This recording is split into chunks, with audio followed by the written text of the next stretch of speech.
The Forsaken Hero, Chapter 32. Entrusting the Girl. Roll. Roll. I heard someone's voice. My body was shaken several times and the fog clouding my mind eventually cleared. Where am I? The bright light overpowered my vision. Dazzled, I sat up. Hero. You're awake. Following that, a man reacted loudly. The man was the guard sent along with V1Ch to escort us, Lin Wade. He looked different than before, like he was in a hurry. He hadn't said much on the way here and instead focused on keeping watch, so maybe I'd just gotten used to that, but it really did seem like he was acting differently. Yeah. Did something happen? Well, Lin had trouble continuing. Looking around, I finally started to regain my usual composure. There was no one around us. Not Tamaki, Mahara, or Minamoto. Not even V1Ch. I was back on the surface, but none of them being here with me was strange. They weren't such terrible people as to leave behind a fallen comrade. Well, Mahara and Minamoto might have. The reason I thought that was because I saw them bully a certain boy in our class. They used violence against a classmate that hadn't really done anything to warrant it. They'd use reasons as simple as just not liking him to bully him. To be honest, I couldn't keep watching it. After all, they were just fabricating a reality where someone was below them to make themselves feel better. To validate their superiority, they abused a human, just wanting to humiliate him. To top that off, when they felt that they themselves were in danger, they used him as a decoy. However, that was also my sin. I couldn't do anything. Just like back at the school. If only I could have told them to stop it, even just a single word. But the thought of them bullying me instead was scary. I regretted it. If I met him again, I wonder if he could ever forgive me. Even if not, I'd at least want to apologize. It might just be me wanting to do it for myself, but I think it's something I'd have to do. Hero. Are you unwell? Oh, no. I was just thinking about something. Lin's voice pulled me back to reality. Oh right. What? What was I doing before I collapsed? We'd entered Trance Labyrinth. But when Mahara and Minamoto ran off midway, V1Ch ran after them. Tamaki and I were waiting in a safe spot when V1Ch came back with a few injuries. And then I fainted, right? Someone struck me on my neck. Everyone's in danger. Realizing that, I jolted up. Hero. Please calm down. Lin stopped me by grabbing onto my arm. Let me go. I have to help them. Even if you went by yourself, you couldn't do anything.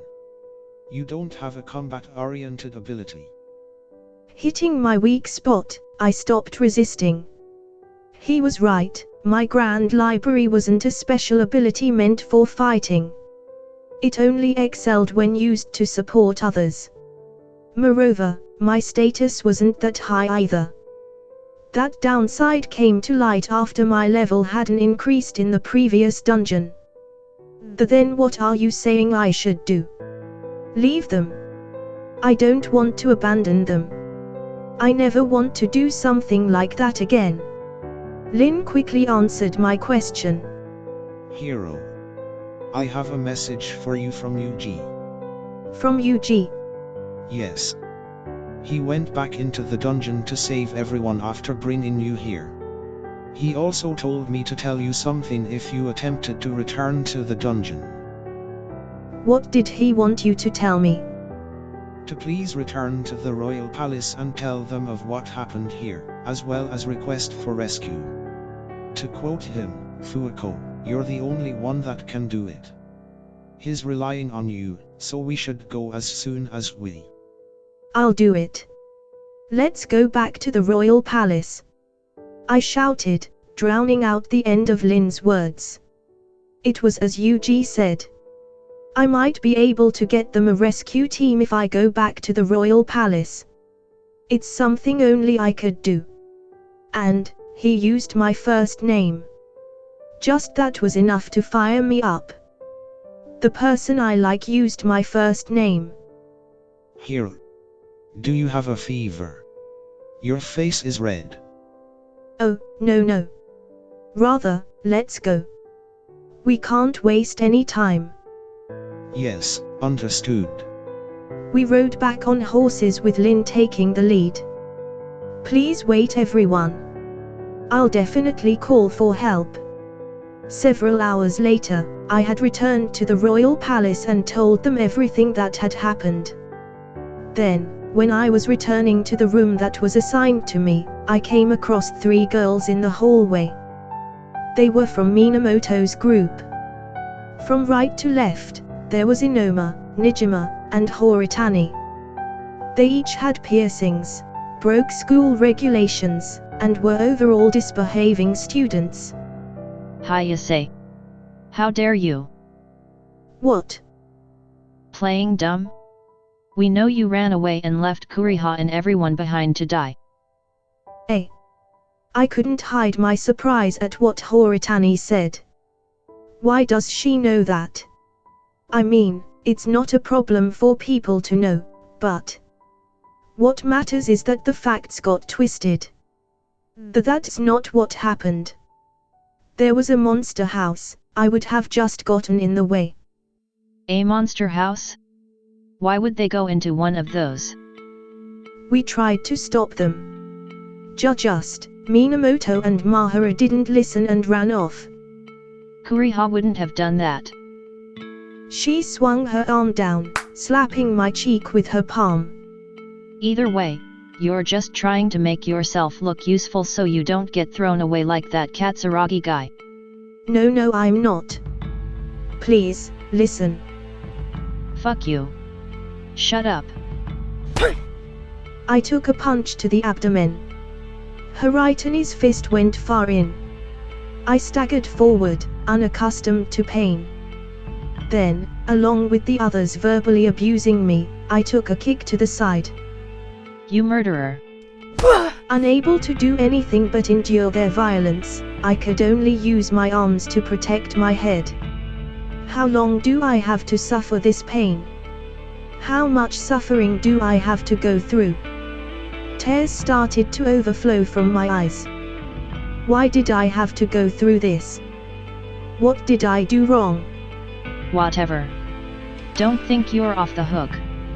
Be ready, I'm going to tell everyone what you did. Temporarily satisfied at seeing me fall over, the 3 of them walked down the hallway.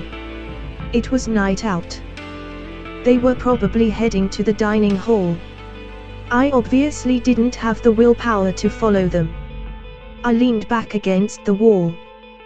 Why? I couldn't shed any more tears. Instead, all I felt was frustration and worthlessness. Frustration at my weakness. Worthlessness at how helpless I was. I'm weak, so I couldn't do anything. I'm weak, so What should I do? Horitani said that she'd tell everyone that I caused them to die. They'd all definitely label me a murderer and abuse me however they wanted. I knew that. Because I'd seen them do it to someone else already. Because of their own selfishness. Because of their own convenience. They would do the same thing to me. If I had to be stared at like that, if I had to be thought of like that, I'll just kill myself. My hands approached my neck. If I invoked magic, I'd die instantly. Just then, Yuji's face appeared in my mind. The first man to treat me that kindly and acknowledge my existence. He encouraged me so much, so I felt that I had to do my best. No. I didn't want to let him down. What should I do, Yuji? The hallway had no one in it. Even so, I heard a voice answer me. Do you desire power? Ha! Even once I looked around, I didn't see anyone. Even so, I heard the voice again. Sorry, but I won't be showing you my appearance. I won't be telling you who I am, either. Ha! Hey! Calm down. I am conveying my words directly to you through magic. Will you answer my question? Oh, yeah. Ho ho, how obedient of you. There is something I would like to tell you first then. The person you call Yuji is still alive. Really? No need to shout, now. Oh, okay. Sorry. There was no one there, but I bowed my head nonetheless. Yuji is alive. Just that was enough to ease my mind. Tamaki Yui is still alive as well. However, the other two lost their lives due to an accident. Unable to defend them, he will be punished for allowing the heroes to die. No way. I mean, they ran off on their own. This world is a cruel one. That would merely be treated as an excuse. So, the two of them are heading to the next dungeon while recruiting more people to their cause. Thusly, I have a question to ask. A question? Yes. Will you swear to become their comrade and to support him? It was a silly question. She could help and stand beside him. Could anything bring her more happiness? I swear it. I want to help Yuji, more than anyone. You are as I expected, child. It felt like the owner of the voice was laughing. In that case, I shall bestow you with power. Power? Yes. Try it out after this. I want you to aid him with this power. He is waiting for you. Waiting for me? They are heading to a dungeon named Blazing Execution Grounds. Early tomorrow morning, you are to leave this place and head there. Make sure you are not followed. Am I understood? Yes. I will definitely go to Yuji. As I said that, I heard the voice laugh once more and break off. Nothing followed after that. Now there's only one thing I have to do. It felt like the pain I'd been enduring lessened. Was it because of my uplifted mood? I wasn't sure, but I did know that Yuji wanted me.